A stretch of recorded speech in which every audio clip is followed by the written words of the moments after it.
realisasikan atau harus dilaksanakan.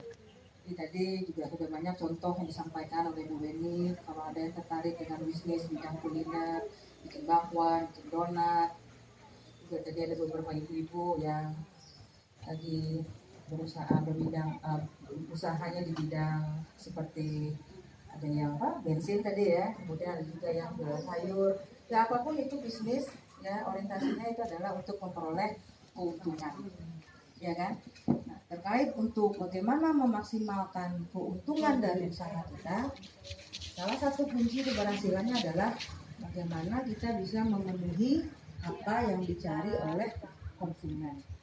Contohnya seperti ibu adalah minatnya bidang seperti rajutan ini.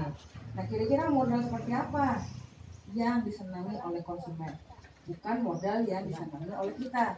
Karena kita memproduksi, kita memasarkan itu adalah untuk memenuhi kebutuhan dan keinginan daripada konsumen, bukan keinginan kita. Keinginan kita hanya ingin mendapatkan laba semaksimal mungkin. Gimana caranya? Tentu produk kita harus punya keunggulan. Produk kita tentu harus berbeda dari yang ditawarkan oleh penjual yang lain. Nah, terkait untuk memaksimalkan produk yang ingin kita jual, salah satu medianya itu adalah dengan memanfaatkan pemasaran digital. Jadi pemasaran itu bukan hanya sekedar kita buat barang, kita jual, dibeli oleh pembeli, kemudian setelah itu ya sudah selesai. Ya, pemasaran lebih kepada bagaimana setelah mereka membeli produk kita. Apakah mereka akan kembali lagi atau mereka akan menceritakan kepada orang lain? Nah, diajaknya orang lain, beli ini nanti tapi sama ibu katanya kan, kenapa? Harganya bagus, kualitasnya juga awet, harganya juga terjangkau. Nanti itu akan diceritakan dari satu orang ke orang lain dan seterusnya. Akhirnya dia menjadi viral. Sama seperti virus, tapi janganlah yang virus COVID ini. Virusnya yang positif, arti kata yang diceritakan itu akan menyebar kepada yang lain dan akhirnya mereka akan cari tahu di mana untuk mendapatkan barang ini. Nah, sekarang karena eranya sudah era teknologi informasi, semua aktivitas terkoneksi dengan internet. Artinya apa? Akan lebih luas jangkauan kita.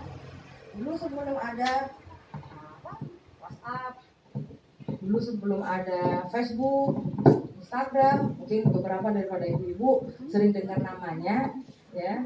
Tapi bagaimana sistem kerjanya? Nah, itu nanti yang akan kita sedikit ceritakan. Nah, saya ingin tahu dari 20 orang ibu-ibu yang ada di sini, berapa yang punya media sosial?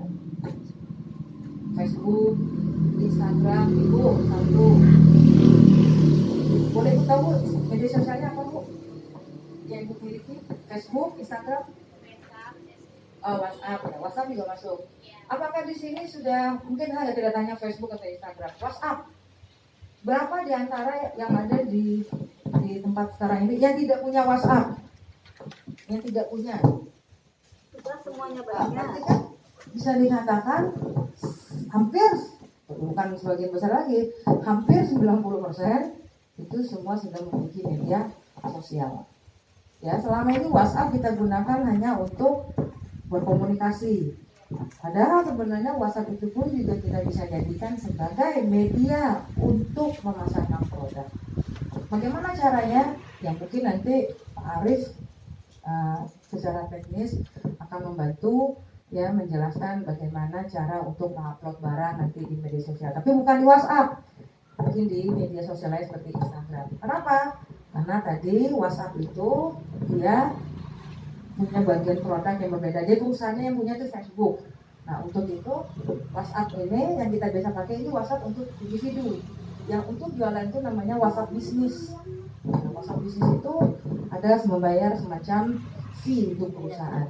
Nah, kita pakai yang gratis saja, media sosial yang tidak memerlukan fee. Apa seperti Facebook, Instagram, ya. Dan itu contoh beberapa.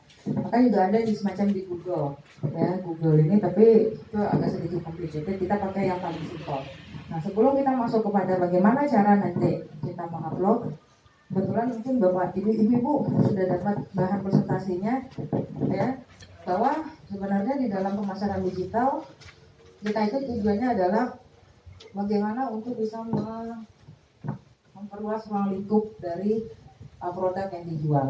Jadi tidak hanya terbatas kalau orang datang ke toko, kalau hanya orang datang ke pasar, ya, di mana pasar sekarang pun bukan lagi pasar antara penjual dengan pembeli bertemu secara langsung. Sekarang pasarnya itu sudah market space, jadi sudah virtual.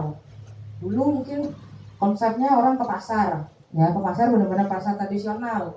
Kemudian era tahun 90-an muncul pasar tuh yang modern, ya, mall, plaza, ya kan? Sekarang pun sudah mulai ditinggalkan orang. Sekarang orang beralih belanja itu Lazada, Shopee, ya kan?